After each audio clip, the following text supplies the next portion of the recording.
even if it's Donald Trump. Looks like her investigation into root causes at the border isn't holding up. Instead, those close to the White House have lost all faith, telling Axios. They're concerned about Harris's, quote, political tone deafness. Also here tonight, Raymond Arroyo, a Fox News contributor. So, Raymond, I know you're an expert on Kamala. You study every laugh, every trip. What does this tell you that this meltdown is occurring so early, less than 6 months in, and now you have White House insiders already saying she's not the heir apparent, she's in trouble? Well, look, at this point, the only thing Kamala Harris is running for is her life from the old executive office building. Look, the real reason they're worried, Jesse, and nobody's really reported this widely, John McLaughlin did a poll pitting Trump against Kamala Harris. Trump beats her 49 to 45%. That's why they're panicking in the West Wing. Now, Cedric Richmond, the former representative from Louisiana, my old representative, he's saying this is a whisper campaign to sabotage her. Well, it's coming from your White House. And why? Because the coalition that Joe Biden was able to cobble together, they know Kamala Harris will not be able to recreate that. Remember, when she left the presidential campaign, Jesse, she was polling in single digits. She was number 6. And as far as support from African Americans, she was getting less support than Bernie Sanders and Elizabeth Warren, just for the record. Yeah, she can't cobble the Biden coalition together, not even if she tried. But this is interesting that we're talking about this now, Raymond, and I'll explain. We should be talking about this in 7 years. Well, Joe Biden should be looking at a 2-year turn. This tells me Joe Biden and his insiders are not necessarily expecting him to run for re-election. Perhaps he doesn't make it. Perhaps he can't run for re-election in 2024. We don't know why. But so now we're considering a possibility of her stepping in and running in a primary, because you know the Democrats are going to try to primary Kamala Harris in 2024 if Joe steps down. That is going to be bonkers. Well, he's already on record saying that he will run again. Now, bear in mind, he'll be 81 years old. And if you suffered, listened to the speeches I listened to today from Joe Biden, I'm going to play some of them later this evening. I can't imagine this at 81. He's having trouble just putting basic syntax and stories together. But Kamala Harris has become the Gwen Berry of politics. You know, she's divisive. She's throwing hammers. That hates the flag. Yeah, right.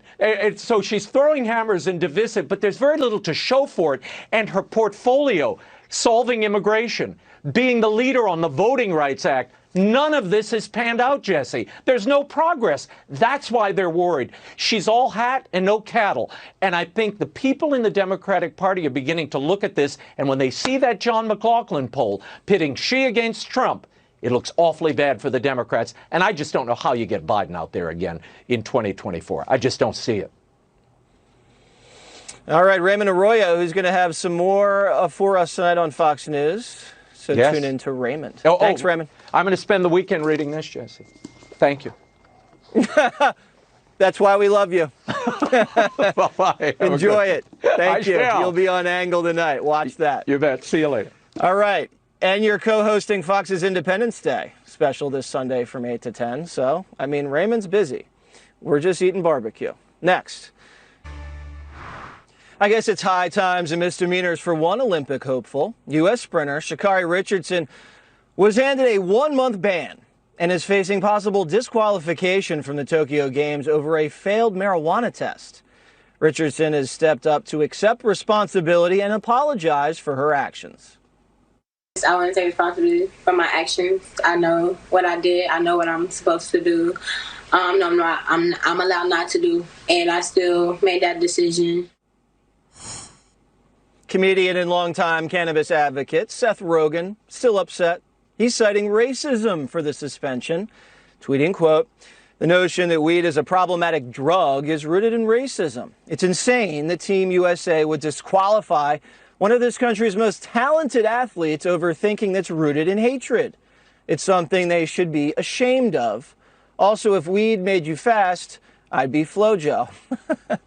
Maybe he can have a joint session with the U.S. Olympic Committee to figure out how to get Richardson back on the track. Fox and Friends weekend co-host Will Kane is here to light it up over this story. All right, Will, you're tough on her. You think she should serve the suspension, and I just think that's mean. Oh, you do? Well, Waters, I don't know if I believe that you believe that. First of all, can we address Mr. Rogan, who is a certified dum-dum? That right there is Tourette's of racism, calling everything racist instinctually as a knee-jerk reaction. And unfortunately, it's echoed not just by dumb celebrities like Seth Rogen, but other people out there that just want to think, oh my gosh, here's another example of systemic racism. Can we just point out, she violated a rule of the World Anti-Doping Agency, WADA. It's a world international competition that she violated the rules of. It doesn't have much to do with whatever states it's legal in here in the United States, or even the USOC, the United States rules. This was a rule she broke for the Olympics. Now, here's what I think. Jesse, I think it's a stupid rule. I don't think marijuana is a PED. I think it makes you slow, not fast. I don't have a problem if she wants to choose that in her personal life. By the way, you want to double down on how stupid the rule is? The Olympics allows dudes in there if they take enough estrogen to compete as a female. So you're telling me a guy taking estrogen can compete, but a female smoking weed cannot. So it's stupid. But the bottom line in the end, Jesse, is it's a rule. She knew the rule. They all know the rules. Everybody knows the rules, and she broke the rules. I agree. Technically, she has to serve the suspension. Her rules mean nothing in this world. But, Will, we're asking for charity. We're asking to change the rule. You and I agree this rule's got to go. This does not help your performance. Yeah. This doesn't help build muscle. Yes. This doesn't help endurance. In fact, it probably hurts it. Yeah. So if she's doing this in Oregon, it's a legal drug in Oregon. She did it because her mom died. She's trying to cope. So she hit a blunt. And so she can't run for the gold now. You don't think the Russians are doping? You don't think the Chinese are doping? I do. And it's cannabis. And come on, and this is PEDs. Like the premier event, women's 100. Look, that man, and the women's 400 relay. I mean, that's what I'm there for. I want her to win gold just like you. I want America to win just like you. I do. But and the more I'm getting to know you, the more I learn to appreciate your desire for sort of the shortcut line, the pass, the special line. Where's that one? Because that's the one I want to take. We don't give special passes. I want a mulligan, Kane. No. Where's the mulligan? Did we get one mulligan in the Olympics? My God. Then what about everybody else who breaks the rules? Do they get the mulligan too? Before you know it, the rule doesn't matter anymore. And for cannabis? Give them a mulligan for cannabis, right after because somebody broke it? Change the stupid rule for the future. But she broke a rule in the present. No, I think Americans deserve mulligans. Haven't we suffered enough this year with the pandemic and Joe Biden? I think we deserve a mulligan for the marijuana, and you're not going to convince me otherwise. All right. Let's go to this. Basketball. I thought we had a civilization Listen here. to this. Ready? You know Gwen Berry? Yeah. She's the one that turned her back on the anthem, the hammer thrower. She claims she doesn't hate this country. Right. That's my impression. She tweeted this, we just found. Basketball Wives is proof that white people run they goddamn mouths too much. And they nosy as hell. And they start drama. I'm not even going to read this. Well, I don't even know what she's saying. And then Mexicans don't care about people. I'm not even going to read that. I can't even read it. So my favorite part of that was this is the person that's in play for the Olympics, Kane. Yeah. She's in play. She could go to Tokyo. But the girl that maybe was mad and maybe, smoked a little, she can't go. Well, I'm with you on that. Okay, first of all, my favorite part of that setup was the pauses as you were reading that tweet, trying to decide. I could hear your brain going, should I read this next part? And on the first one, you decided yes, which was interesting. But here's the deal. She shouldn't represent the United States of America because she doesn't want to represent the United States of America. She wants to represent something else, herself, her politics, her activism.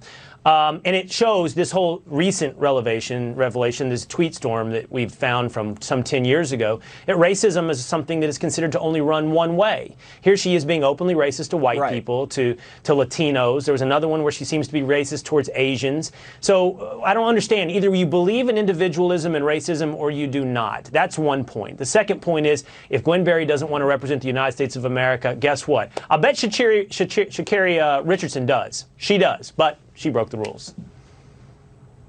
All right. Will Kane, who's never broken a rule in his life, always on the straight and narrow. Just always suffer the consequences. Have a great weekend. All right. Happy 4th. You too. Coming up, neighbors You are required to report your friends for any thoughts the overlord might consider extreme, while the Politburo warns you if you've been exposed to what they consider harmful speech. No, this is not happening in Pyongyang, North Korea. This is on Facebook. The social media giant is testing out a new feature that asks users to alert the company of possible extremist content by their friends, sending out warnings asking, are you concerned that someone you know is becoming an extremist? Or, you may have been exposed to harmful extremist content recently. Violent groups try to manipulate your anger and your disappointment. But who is saying what is and what isn't extremist? Who's policing this? Sounds like another effort by big tech just to silence conservatives. Mark Stein, the host of The Mark Stein Show, and the man who will be sitting in this chair next week, joins me now. All right, Mark, I mean, just when you think the country can't get more divided, Facebook just teases up so we all just narc on each other. Isn't this great? Yeah, and actually, I would say that's one of the biggest things, Jesse, that's changed in the last couple of decades, because even lefties 20 years ago used to be repulsed by the snitch culture in East Germany and Bulgaria and the rest of the Warsaw Pact crowd. And the idea that it's now accepted here. Do you think your uncle who he said over dinner that he thought that perhaps we should enforce the existing immigration laws? Do you think your uncle might be turning a bit extreme? And what the other thing that's about this that is weird is that obviously to get one of these alerts, we worry that you might have been exposed to extremist content. Means they know what websites you're going on. And look, I just clicked on the website for Jesse Waters' fabulous new book. I was only on there. I don't mean fabulous. I was only on there for 15 seconds. Yes, you're right. I was exposed to extremist content. Have they got a Pfizer vaccine for it? The medicalization of dissent is straight out of Eastern Europe, communism. They used to write novels about it, the whole snitch culture thing. And now it's the hip, progressive thing to do, and we're all supposed to... You know who's turned extremist, Jesse? Zuckerberg. He was a nice young man. He invented a platform that enabled little old ladies to post cat videos. It was all nice and harmless. And now he thinks he should be the big thought commissar for the planet. Turn yourself in, Zuckerberg. You've been exposed. You may be turning extreme. You're exactly right. Oh my God, Jeremy, he just posted a clip from Dan Bongino's show. I think he's going to do something crazy. I mean, is this where we're at right now? In the history of human civilization, we've never had anybody that we've needed to referee our speech. All of a sudden, we need a speech referee. We never needed this before. Now, all of a sudden, we need it. Why is this? Well, because it's not refereeing anymore. It's a system. I mean, they genuinely believe that if a guy clicks on Dan Bongino's website, the best thing you can do for him is send round the guys with tranquilizer darts that you'd normally shoot in an elephant's butt and just keep pumping the stuff into him until he calms down and goes back to Rachel Maddow. And they are seriously... I mean, this is like Fauci-level science applied to your web surfing habits. Yeah, because it's, one man's extremist is another man's moderate. I'm not going to flag anybody for reading Maddow, but I mean, if you read Mark Stein, you got to go into a straitjacket and be force-fed critical race theory for a month. That's what this is right here. This is only going one way. Yeah, because to a lot of people, a strapping 6-foot guy with bad 5 o'clock shadow, thighs like tugboats, and some unconvincing implants shouldn't be running in the Connecticut ladies track event. But if you were to say that on Facebook, That would be the sort of thing that would get you, oh, yes, you've been flagged, you're turning extreme. You wore the mask, you thought you had the shot, you thought you were fully protected against turning extreme, but then you noticed the hairy guy running in the ladies' track event in Connecticut, and that's ipso facto proof that you've turned extreme. Don't worry, we can treat that. We'll just take you away for 6 months or so. When you come back, you'll be all cool with it like everybody else. This is actually Orwellian sickness, but introduced very cannily under the cover of a cat video platform. That's one plot twist Orwell couldn't come up with. If Mark Zuckerberg wants to turn Facebook into Media Matters, go right ahead, because that's what it's going to become. People just narking on each other and saying you're an extremist. All right, and if you want more, if you want to be exposed to more extremist content, watch Mark Stein on this show next week. All right, there's your warning. Thanks, Mark. You've been like a masterclass, Jesse. I've been just sitting here taking notes. None of us can compete with that. All right. Stop. Thank you again, and we will check you out at Monday at 7 here. Have a great weekend. Yeah, I'm looking forward to it. And happy 4th to you. You as well. Charlie Kirk, founder of and president of Turning Point USA, and Allie Beth Stuckey, host of Podcast Relatable. All right, Charlie, I think this guy that doesn't like grilling can't grill. You're getting that impression, I would assume, as well. I think so. I think this is hate speech, and I think this person should lose their Twitter, be totally canceled, kicked out of all decent society.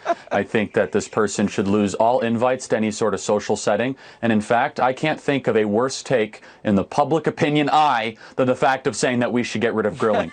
But this, unfortunately, doesn't overly shock me from the kind of people that want to get rid of everything that's fun. Literally, there are articles that say we have to get rid of American Pie, get rid of 4th of July parades, but grilling is the last straw, Jesse. This is the one where I will say that I will engage in cancel culture. How dare anyone get rid of our grilling? Allie, that is the hill to die on, is the grill. Right. It doesn't surprise me at all that someone like Charlie Kirk would have that kind of take, but I'm here to give you the other side of this. You know what else is not fun? The planet exploding in about 6 years. And so I don't even know why we're talking about any of these things that could be wasting our time. It's also a woman's issue. As a woman, the fact that I and every other woman I know am terrible at grilling and can't even pick out a proper cut of meat at the grocery store has nothing to do with us and everything to do with the system. It has to do with Big Grill and the patriarchy coming together to hold us back. I'm 100% behind this very, very, very brave journalist. All journalists are very brave. I'm behind this movement to ban grilling once and for all. I mean, I think Charlie thought he was giving you a break from having to cook inside the kitchen, that the man was going to grill and you guys could sit back. Apparently, chivalry is dead. Now, also dead, Charlie, air conditioners. One of my, I think, probably top 5 Americans is Willis Carrier, who invented the air conditioner. But apparently the air conditioner is contributing to inequality. That's what Time magazine says. So when I read these articles, Jesse, I can't tell if I'm reading a satire site or not. It's like, is this the Babylon Bee or is this actually a take from some mainstream outlet? You know, I spent a lot of time in Phoenix, Arizona, where it's like 111 degrees at 5 a.m. This is another one that I will defend with everything I possibly have. You know, I hear these stories of people that used to have to live in air conditioning. That was in the interglacial period. We have now progressed past that. And again, you kind of read their thought process, oh, we must get rid of air conditioning to save the planet. Like, no, it actually makes the planet worth living on. Thank you very much. And so grilling and air conditioning, I'm going to hold the line. Allie, do you agree with that or no? Well, obviously, air conditioning is a justice issue. And I just want to bring up a brilliant point, if I do say so myself. And I just want y'all to think about this. When Europeans colonized the United States, there was no air conditioning. And now, a few centuries later, we've stuffed people inside. We're blowing cold air in their face. To me, just to be honest, that's the height of colonialism, imperialism. It's obviously inequitable. And so, once again, I am for this movement. I think we should go back to sleeping outside, living outside. It's obviously the only way to go to make sure everyone is equally miserable. If that's what it takes, that's what it takes. All right, so if more people have heat stroke, well, at least we're saving the planet. just not people's lives. Lastly, the turtles, Charlie, they're under siege. Little toddlers are digging holes that are too deep, and I always thought turtles could burrow out of a hole. Can't turtles burrow, Charlie? You know, when I'm hearing and listening to Allie Beth Stuckey, I had to remind myself it's not Alexandria Ocasio-Cortez. It's so close. It's like right on the line. I wish I were. I could only hope to be like her one day. So thank you. To demand justice for the turtles, right? Because it seems as if now the new form of this progress that we're engaging in is that humans must take a back seat. We must be sweaty all the time, never eat meat, and if your child dares to make a sandcastle, they might actually be a racist. And then you must save the turtles. I have a feeling Allie is anti-hole digging. Is that right? Oh, well, I have literally been saying this for decades. I actually wrote my dissertation on it, that we need far fewer humans and far more turtles. And when you think about it, when's the last time you saw a turtle dig a hole that a child fell into? That is because turtles are far better than human beings. That's a scientific fact. It's about time that our society follows the science and allows our country to reflect that. All right. So no hole digging, no air conditioning, and no barbecuing this weekend. Have a happy 4th of July, everybody. We'll all just suffer with the left. Thank you, guys. Coming up, Carly Shimkus goes on the clock. It's time to put Carly Shimkus on the clock. 4 topics, 60 seconds each. Let the emojis be our guide. New York Times recently released a 40-minute video investigating the Capitol riots. And former Democratic Senator Claire McCaskill loved it so much, she's hosting a viewing party. Watch. We're going to start a new family tradition in my family on the 4th of July. And every 4th of July going forward, we're going to watch that video that the New York Times put together of January 6th. Fun. Mom, I want to go watch the fireworks. Sorry, you have to come here and watch the January 6th riot footage. Ooh. That sounds like a lot of fun over their house. Yeah. Well, Jesse, as you know, the 4th of July is when we celebrate our independence, freedom, liberty. It's when people walk around feeling a little more patriotic as we reflect on the good things this country has to offer. But if Claire McCaskill wants to focus on the bad, I'm sure that we can provide her with some Black Lives Matter riot footage to go along with her insurrection viewing party. So if she does that, man, oh man, what a double whammy. How do we get invited to that party? My goodness. She seems like the kind of person that doesn't grill either, or have air conditioning, possibly. Chef Gordon Ramsay taking some heat after posting a video from Puerto Rico of their, quote, beautiful local dish. But it's not a staple dish at all, and instead it's just a word locals use to describe burned rice. He's now being accused of culinary appropriation. One Twitter follower said, quote, bro, that's not pay-gal. You visit Puerto Rico, try to get it right, please. Pay-gal's when the rice sticks to the bottom of the pan and it burns a little, making it crispy. Rice is made with oil, not butter. Ooh. Culinary appropriation, Carly. That's a new one. Yeah, okay, so I actually went all the way to the top for this one. I spoke to a connoisseur of Puerto Rican cooking, my mom, who is 100% Puerto Rican. We ate pagao growing up, and the guy is right. It's rice that's stuck to the bottom of the pan. I asked her if she is on the outrage bandwagon, and here's what she had to say. She said, I think it's nice and creative that he would turn an ingredient into a dish. He's smart to think of a different way to use it. And she said that because her brain works correctly, and she is not outraged about every little ridiculous thing. Well, we just found out that Carly's half Puerto Rican. Yeah. That is breaking news. Can we get a Fox News alert? All right, and lastly, Joe Biden said you have to get vaxxed to save your dog. Watch. There's some speculation, some judgment that's coming out that you may be able to even communicate the vaccine, the new variant to your pets. So you can give Rover the Delta variant if you're not careful, Carly. I did not know. Has Fauci talked about this or not? Oh, I'm sure he has. I'm sure Fauci's talked about that. It sounded like even he was unconvinced as it was coming out of his mouth.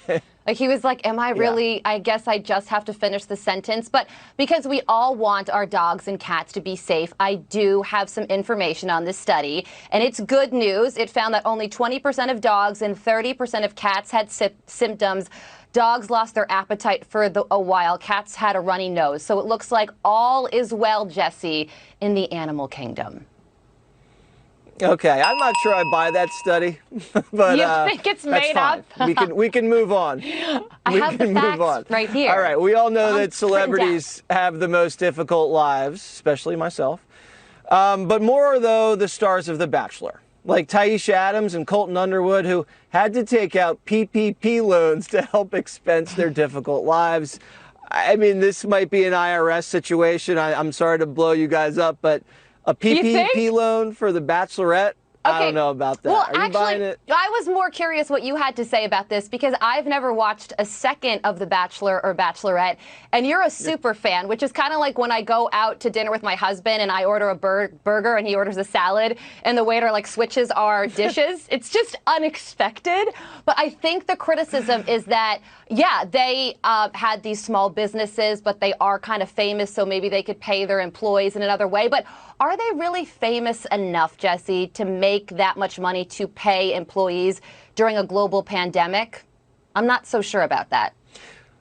Yeah, I think they should be audited. And I'm sorry because I am Bachelor Nation, but you know what? Sometimes you got to pay Uncle Sam. And I didn't know your husband ordered a salad. That's very health conscious. Revealing so much about myself on this edition of Water. I am. This is this is Carly's world here all of a sudden. All right, Carly, very nice to have you on, and happy July 4th. And thank you for watching Fox News Primetime this week. I'm Jesse Waters, and of course, don't forget to get your copy. You may have heard of it. My new book, How I Saved the World.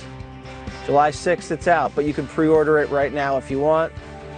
Got some great stories in there. I'll see you guys.